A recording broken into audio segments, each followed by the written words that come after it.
इस वक्त देश और ख़ास तौर से किसान कौमें बहुत कठिनाई से गुजर रही हैं।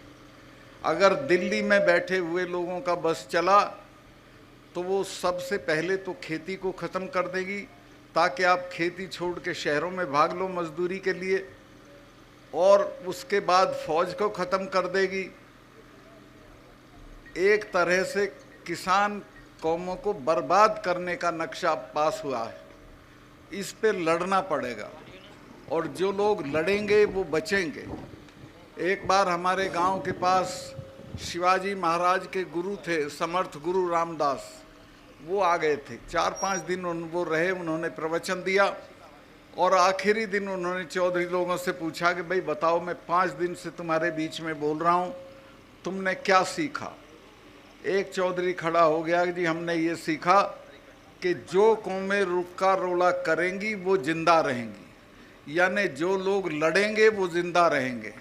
मैं आपसे कहने आया हूँ कि लड़ने की आदत डालिए और लड़ने का फैसला कीजिए। ये जो अभी मील साहब ने कहा कि किसान आंदोलन, धरना ख़त्म हुआ है, आंदोलन ख़त्म नहीं हुआ है, चूँकि हमारी मांगें वहीं की वहीं हैं। जो एमएसपी की मांग है उसके बिना तो हमारा गुजारा नहीं है, चूँकि हम जितनी चीज़ें पैदा करते हैं उनका दाम बढ़ता नहीं है, जितनी चीज़ें खरीदते हैं उनका दाम बढ़ता है, और नतीजा ये है कि किसान हर दिन गरीब हो रहा है, उसकी खरीदने की ताकत ख़त्म हो रही है। मैं कॉलेज में पढ़ता था तो शाम को हम खाना खा के हॉस्टल से घूमने जाते थे। एक कब्रिस्तान में एक कव्वाल कव्वाली गाता था, तो उस कव्वाली को मैं खड़े होकर सुनने लगता था। उसमें एक शेर गाता था जो मैंने समझा ये हमारे लिए गा रहा है। उसका था कि खंजर पे कोई छींट, ना कपड़ों पे कोई दाग, खंजर पे कोई छींट, ना कपड़ों पे कोई दाग, तू कत्ल करे है कि करामात करे है। ये सरकार भी उसी तरह से किसानों का कत्ल कर रही है, उसे ये पता भी नहीं चलता कि उसके साथ क्या हो रहा है। भाइयों, मैं निवेदन ये करना चाहता हूँ कि आप धरनों पे बैठते हो, मांग करते हो, इसको छोड़ो। अब ऐसी स्थिति पैदा करो कि लोग तुमसे मांगें, बजाय इसके कि आप सरकारों से मांगें। और वो तब होगी जब आप दिल्ली में सरकार को बदल दोगे। और मैं आपको आश्वस्त करता हूँ, इस बार अगर आपने एकता दिखाई, जात पात को छोड़ के इकट्ठा रहे, तो दिल्ली में इनको कोई बचा नहीं सकता है। मैंने सारी पार्टियों के लोगों से बात की है, सब इस बात पे राजी हो गए हैं, एक उम्मीदवार के मुकाबले एक उम्मीदवार खड़ा करेंगे। अगर ऐसा हो गया तो ये दिल्ली में बचेंगे नहीं, और अगर ये बच गए तो एक बात समझ लो, फिर आप नहीं बचेंगे। ये आखिरी मौका है हम लोगों के लिए कि हम अपने पेशे को, अपनी ज़मीनों को, अपने बच्चों को बचाएं। मैं बहुत लंबा भाषण नहीं देना चाहता, सिर्फ इतना कहना चाहता हूं कि देश बहुत गलत आदमी के हाथ में है। जब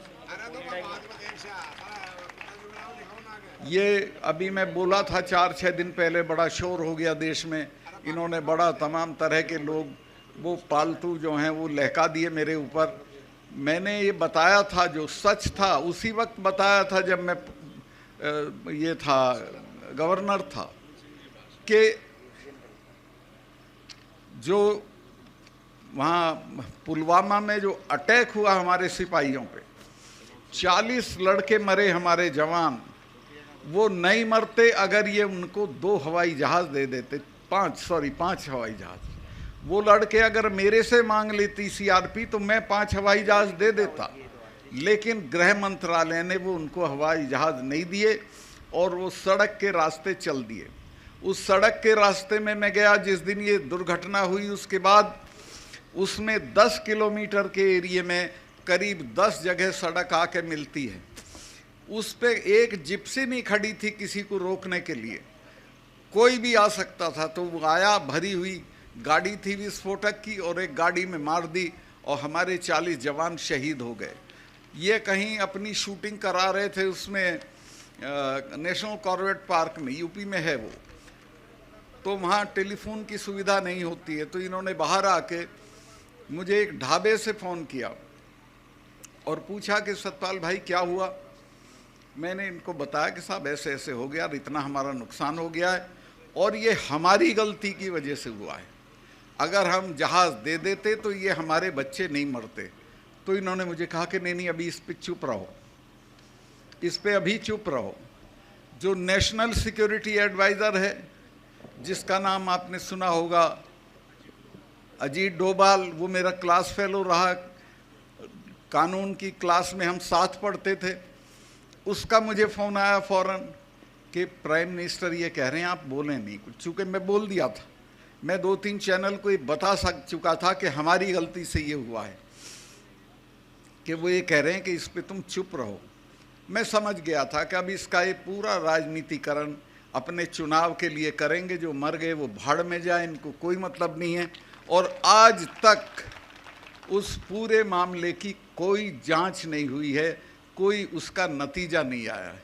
अब आप अंदाज़ा लगा सकते हो कि कितने ख़तरनाक लोग देश चला रहे हैं, जिनको अपने सिपाहियों की जान से हमदर्दी नहीं है, जिनको अपने देश से हमदर्दी नहीं है, और बात लंबी चौड़ी करते हैं, मन की बात करते हैं, कभी तन की बात करते हैं। तो मैं आपसे ये कहना चाहता हूँ कि बहुत हो गया, अब संभल जाओ, और अब नहीं संभलोगे तो हमारी तो अब उम्र लंबी हो गई, चले जाएंगे, लेकिन आपकी पीढ़ियां याद करेंगी कि कभी आपने गलती की थी और एक ऐसी सरकार को बने रहने दिया था जिसने आपका सब बर्बाद कर दिया, खेती भी, फौज भी, नौकरियां भी। तो मैं आपसे, और मैं आऊँगा, इलेक्शन में भी आऊँगा, जो भी आपका आदमी लड़ेगा उसके लिए। मैं तो, मेरे पैर में बहुत तकलीफ़ है, लेकिन फिर भी मैं घूम रहा हूँ, महीने में कम से कम 10 पब्लिक मीटिंग करता हूँ, सब जगह जा रहा हूँ, सबसे बात कर रहा हूँ, और मुझे ये कामयाबी मिली है कि सब इसके लिए राज़ी हो गए हैं कि एक उम्मीदवार के मुकाबले एक उम्मीदवार खड़ा करेंगे।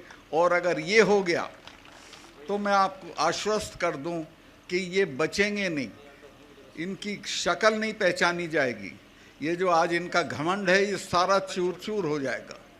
सब सहमत हो गए हैं, सारी पार्टियां सहमत हो गई।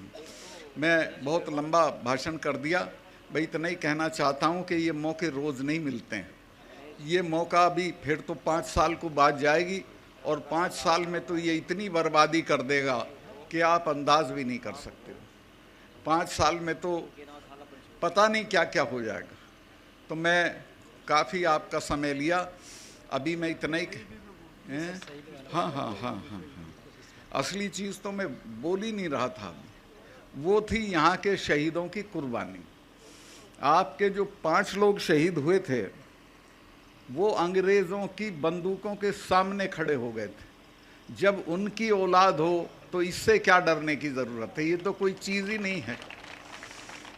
उनसे सीखो, उन्होंने अपना सब कुछ न्यौछावर कर दिया आपके लिए, और आज उनको हम कई बात और बताओ जरूर। अच्छा, तो इसमें शंभू सिंह जी भूखर थे, तुलसाराम जी भूखर थे, टीकूराम जी, सिंह लगा दो अब इनके आगे, राम नहीं थे, चेता जी भूखर थे, आशाराम जी पिलानिया थे, चौधरी छोटू राम ने सीकर में एक महायज्ञ किया था।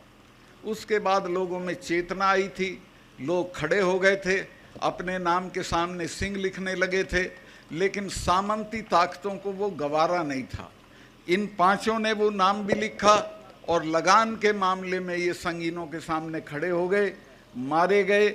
इसलिए हम इनका आज जन्मदिन मना रहे हैं, और उसी दिन से सब मना रहे हैं, और आगे आने वाली पीढ़ी भी मनाती रहेगी, क्योंकि उन्होंने काम ही ऐसा किया था। तो आपसे भी मैं कहना चाहता हूँ कि आप भी, अब तो संगीने भी नहीं हैं। मैं अभी 4 दिन पहले हरियाणा की खापें आई थी, मुझे खापों के चौधरी वो करने आए थे धन्यवाद। उनको कहीं से सुन गया था कि सीबीआई ने मुझे बुलाया है, तो मैंने उन्हें समझाया कि मुझे नहीं बुलाया, सीबीआई मेरे यहाँ आ रही है बात करने, और वो मेरी जांच नहीं कर रही है, बल्कि जो मैंने बताया था कि कहीं 150 करोड़ रुपए की रिश्वत ली जा रही थी, उसकी जांच करने आ रही है, उस सिलसिले में मुझसे बात करेगी। तो उन लोगों को ये पता चल गया, तो वो आए। मेरा घर 2 कमरे का है, वो भी किराए का। तो मैंने उनको एक पार्क में उनका खाना बनवाना शुरू कर दिया। तो प्रधानमंत्री के यहाँ से आदेश हुआ और पुलिस आ गई, और पुलिस ने कहा कि साहब यहाँ खाना नहीं बनेगा, ये पब्लिक प्लेस है, डीडीए की ज़मीन है। मैं कहा यहाँ नहीं बनेगा तो मेरा तो घर है नहीं, मैं तो थाने में ही बनेगा। फिर चलो भाई, तो हम थाने